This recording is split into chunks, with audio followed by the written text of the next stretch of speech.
حضرت سیدنا حسن بصری رحمۃ اللہ علیہ فرماتے ہیں، ایک فاحشہ عورت کے بارے میں مشہور تھا کہ اسے دنیا کا تہائی حسن دیا گیا ہے۔ اس کی بدکاری بھی انتہا کو پہنچ چکی تھی۔ جب تک وہ 100 دینار نہ لے لی تھی، اپنے قریب کسی کو نہ آنے دی تھی۔ لوگ اس کے حسن کی وجہ سے اتنی باری رقم ادا کر کے بھی اس سے بدکاری کرتے۔ ایک مرتبہ ایک عابد کی اس عورت پر اچانک نظر پڑ گئی۔ اتنی حسین و جمیل عورت کو دیکھ کر وہ عابد اس کے عشق میں مبتلا ہو گیا، اور اس نے ارادہ کیا کہ میں اس حسین و جمیل عورت کا قرب ضرور حاصل کروں گا۔ جب اسے معلوم ہوا کہ 100 دینار دیے بغیر میری یہ حسرت پوری نہیں ہو سکتی، تو اس نے مطلوبہ رقم حاصل کرنے کے لیے دن رات مزدوری کی۔ کافی تگ و دود کے بعد جب 100 دینار جمع ہو گئے تو وہ اس بدکار عورت کے پاس پہنچا اور کہا، اے حسن و جمال کی فکر میں پہلی ہی نظر میں تیرا دیوانہ ہو گیا تھا۔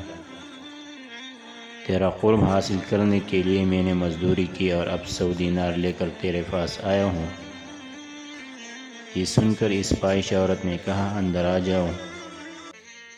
جب وہ عابد کمرے میں داخل ہوا تو دیکھا کہ وہ حسین و جمیل عورت سونے کے تخت پر بیٹھی ہے۔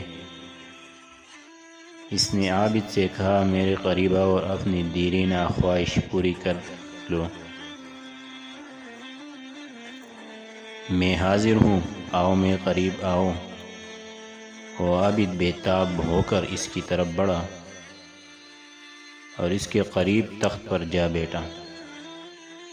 جب وہ دونوں بدکاری کے لیے بالکل تیار ہو گئے تو اس عابد کی سابقہ عبادت اس کے کام آ گئی، اور اسے اللہ عز و جل کی بارگاہ میں حاضری کا دن یاد آ گیا۔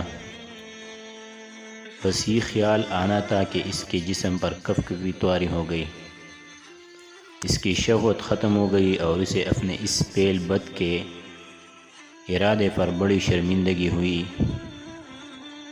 اس نے عورت سے کہا، مجھے جانے دو اور یہ 100 دینار بھی تم اپنے پاس رکھو، میں اس گناہ سے باز آیا۔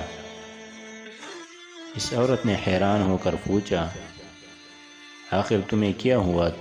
تم تو کہہ رہے تھے کہ تمہارا حسن و جمال دیکھ کر میں دیوانہ ہو گیا ہوں، اور میرا قرب حاصل کرنے کے لیے تم نے بہت جتن کیے۔ اب جب کہ تم میرے قرب میں ہو اور میں نے آپ کو تمہارے حوالے کر دیا ہے، تو اب تم مجھ سے دور بھاگ رہے ہو۔ آخر کیا چیز تم میرے قرب سے مانے ہے؟ یہ سن کر اس عابد نے کہا، مجھے اپنے رب عز و جل سے ڈر لگ رہا ہے، اور اس کا خوف تیری طرف مائل نہیں ہونے دے رہا۔ مجھے اس دن کا خوف دامنگیر ہے جب میں اپنے پروردگار عز و جل کی بارگاہ میں حاضر ہوگا۔ اگر میں نے یہ گناہ کر لیا تو کل بروز قیامت اللہ عز و جل کی ناراضگی کا سامنا کس طرح کر سکوں گا؟ لہٰذا اب میرا دل تجھ سے اچاٹ ہو چکا ہے، مجھے یہاں سے جانے دو۔ عابد کی یہ باتیں سن کر فاحشہ عورت بہت حیران ہوئی اور کہنے لگی، اگر تم اپنی اس گفتگو میں سچے ہو تو میں بھی پختہ ارادہ کرتی ہوں کہ تمہارے علاوہ کوئی اور میرا شوہر ہرگز نہیں بن سکتا، میں تم ہی سے شادی کروں گی۔ عابد کہنے لگا، تم مجھے چھوڑ دو، مجھے بہت گھبراہٹ ہو رہی ہے۔ عورت نے کہا، اگر تم مجھ سے شادی کر لو تو میں تمہیں چھوڑ دیتی ہوں۔ عابد نے کہا، جب تک میں یہاں سے چلا نہ جاؤں اس وقت تک میں شادی کے لیے تیار نہیں۔ عورت نے کہا، اچھا، اب تم چلے جاؤ، لیکن میں تمہارے پاس آؤں گی اور تم ہی سے شادی کروں گی۔ پھر وہ عابد سر پر کپڑا ڈالے منہ چھپائے شرمندہ آواز سے نکلا اور اپنے شہر کی طرف روانہ ہو گیا۔ فاحشہ عورت کے دل میں اس عابد کی باتیں اثر کر چکی تھی، چنانچہ اس نے اپنے تمام سابق گناہوں سے توبہ کر لی۔ پھر اس نے اپنے شہر کو خیر آباد کہا اور اس عابد کے بارے میں پوچھتی پوچھتی بالآخر اس کے گھر پہنچ گئی۔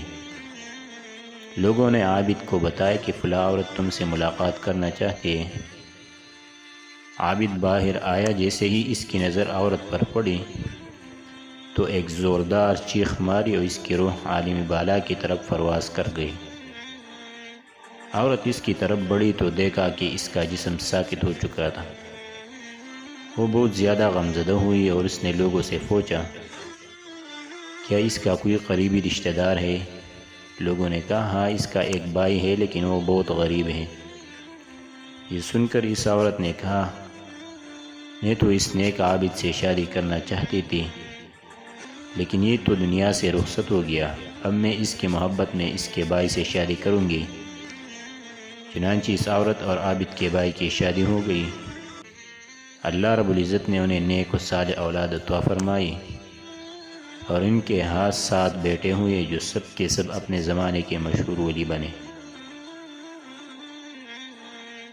اے ہمارے پیارے، اللہ عز و جل ہمیں بھی اپنا ایسا خوف عطا فرما کہ ہم ہر قسم کے گناہوں سے محفوظ رہے، ہمارا کوئی عضو کبھی بھی تیری نافرمانی والے کاموں کی طرف سبقت نہ کرے۔